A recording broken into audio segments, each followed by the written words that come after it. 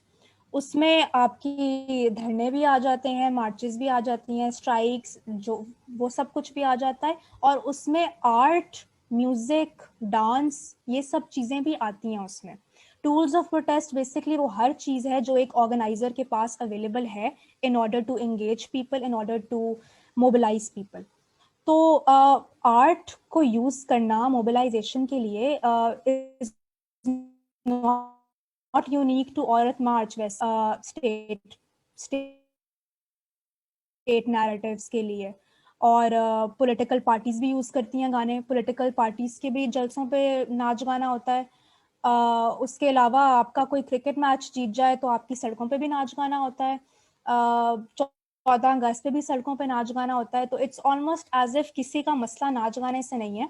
It is specifically women dancing on streets for themselves that seems to be the problem सबकी.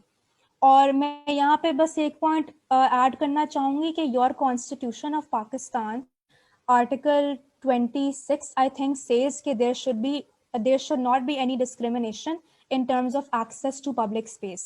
मतलब औरतों और मर्दों में डिस्क्रिमिनेशन नहीं होनी चाहिए. तो और आर्टिकल आई थिंक 38 या 34 है, I'm not sure, but there is an article which says that women should be included in all aspects of social and national life. तो औरत मार्च तो उस सेंस में फिर कॉन्स्टिट्यूशनल भी है. तो there should not be any objection to women dancing, but there is. तो अब उसका कुछ हो नहीं सकता, लेकिन या that's all I have to say about that. I think we've had. Am I still audible? I just wanted to make sure I'm not lagging anymore. तो मुझे लगता है कि ये जो एक बात है कि ये भी it's when you know this is another layer. हर साल जब हमारे ऊपर से मुराद ये कि औरत औरतों के मार्च के ऊपर ऊपर कि वो किस तरह बात कर सकती हैं, औरत मार्च के ऊपर कि वो किस तरह बात कर सकती हैं, कैसे बात कर सकती हैं, कितनी बात कर सकती हैं, किन लफ्ज़ों में, किन अल्फाज में बात कर सकती हैं. ये जब सारी क्रिटिक हमारे ऊपर आती है तो उससे वो जो एक कॉन्वर्सेशन का कैनवस जो एक हमारा खुलता जाता है कि, और फिर वो जो आई थिंक प्रोटेस्ट का सिर्फ ये काम नहीं होता कि आप ऑर्गेनाइज करो या आप उससे उससे कोई अचीव करने की कोशिश करो, क्योंकि हमें पता है सड़कों पे निकलने से वो हकूक तो हमें फिर भी नहीं मिल जाने औरतों को, या वो डिस्क्रिमिनेशन जो वो फेस करती हैं वो ख़त्म नहीं हो सकती, जो सदियों से इतनी क्या कहते हैं सोलिडिफाई हुई हुई है आपकी सोसाइटी के अंदर, उसकी रवायतों के अंदर, उसके रिवाज के अंदर, उसके रहन सहन में, हर चीज़ में, घर से लेके कमरे तक, जिस एक चीज़ में वो है. लेकिन यही बात है कि ये जो हमें मौका मिलता है कि हम इस तरह बैठ के उसके ऊपर बातचीत कर लें, और कई दफ़ा अगर एक नया क्रिटिसिज्म आता है और हम कह लेते हैं कि नहीं उससे ये सिर्फ एक दो चार औरतें अगर आपको अगर वो अपने आप को एक्सप्रेस कर रही हैं और वो अगर गाने से या डांस करके या किसी भी और तरीके से कर रही हैं, तो it's not the action that's actually making you uncomfortable, it's just the wider issue कि जो आपको शुरू से उससे था कि वो विजिबिलिटी बढ़ती क्यों जा रही है. And it's always the status quo that's shaking हाँ then, डेफिनेटली. and the मतलब मैंने अभी थोड़ी देर conversation पहले that भी is बोला moving कि forward. यही आप रिप्ले रखों पे और वो डांस कर रहे हो तो no one will have a problem with it. No one will bring up religion and say कि ये क्या हो रहा है, क्यों हो रहा है. This is a problem which is specific for women. वो औरतें जब डांस कर रही हैं सड़कों पे, और वो मतलब मुझे हंसी इस बात पर आती है कि even the themes of dance and song are very political. तो लाहौर में संगत एक थिएटर ग्रुप है, वो हमेशा बुले शाह का कलाम के ऊपर कोई ना कोई प्ले करते हैं वो. और जो गाने भी होते हैं वो फेमिनिस्ट एंथम्स होते हैं. Slogans are obviously very political. तो मतलब उस